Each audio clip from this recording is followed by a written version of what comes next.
And basically we're going to animate him just moving across the timeline, and we'll just take a couple seconds. We'll go to frame 20, and we'll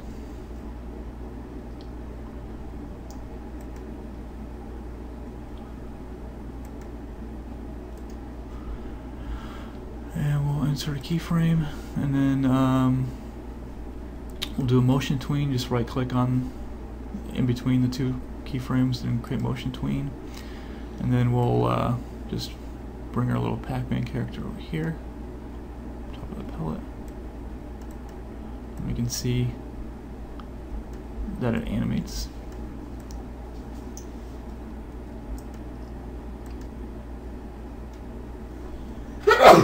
Bless you. Let me test this out. I want to see.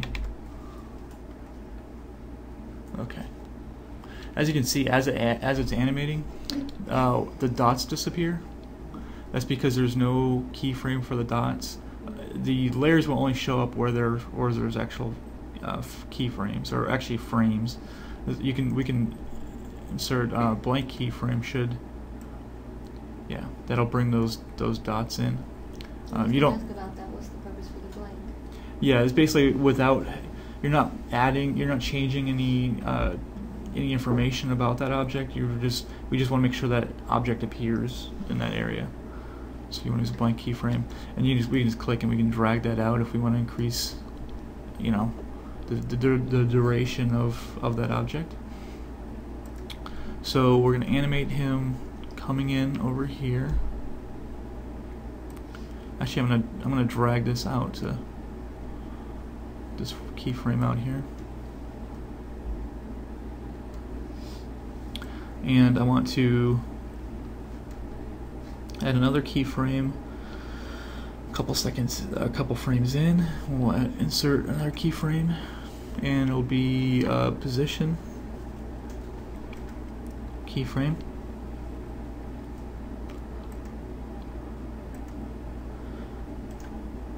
Actually, we want to.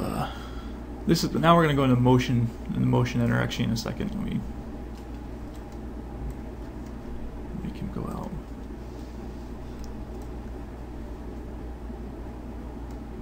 Go off screen. Let me just test this real quick. So he stops and he goes off screen. Okay. What we're going to have him do is once he gets to that pellet, he's gonna grow, and probably we'll make him change color too. So we'll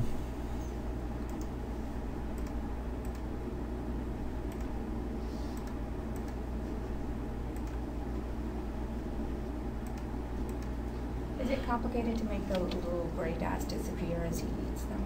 We're gonna do that in a second. It's not. New with CS4 is a motion editor, and this all basically shows us all the animation, what's going on in the animation. And I'll let me reduce this and pull it out a little bit. It's a very big dialog box, so you need a lot of space to see what's going on in here. Basically, as I'm scrolling through here, you can see the only thing that has any change is the basic motion, which is the XY position, and we see our keyframes. There's 2 keyframes there. And you can just scroll through, and there's another set of keyframes.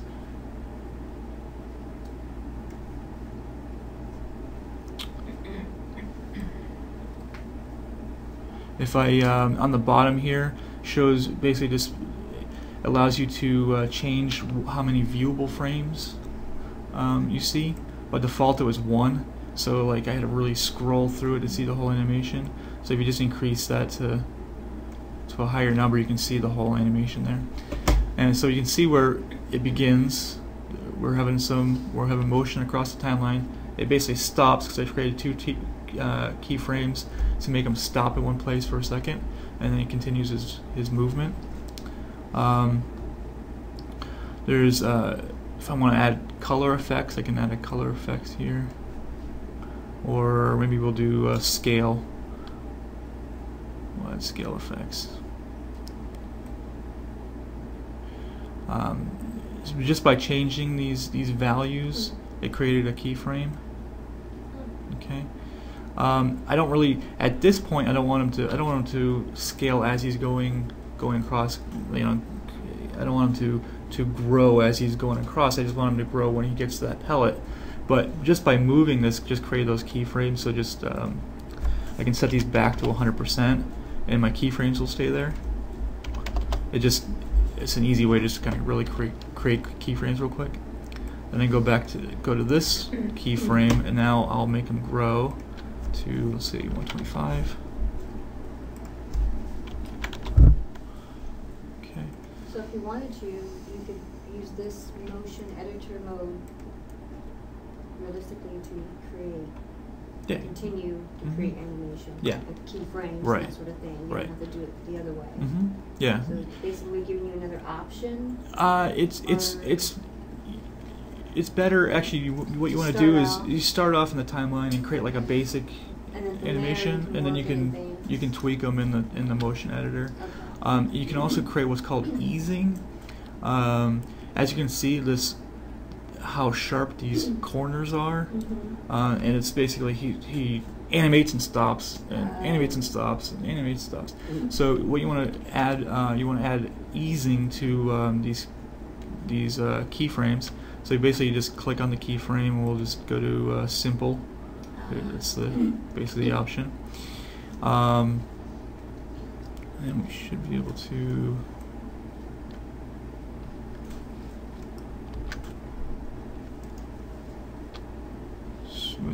Okay, if you just click on smooth, just right click on the point, and we'll just go either smooth left or smooth point. Smooth point will basically create a if this were to continue to flow up, it would create like a nice arcing motion. It basically it creates the handles on both sides. And if you just do was it smooth left to begin with, it would have just created that one point on the left hand side. So we're just going to smooth point, and we'll do the same thing with the motion, which we have to do, put simple on first.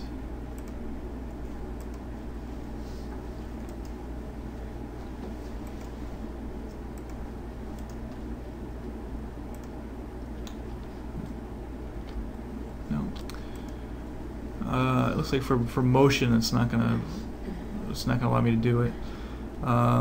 We also want to do maybe a color effect, and we'll change the tint.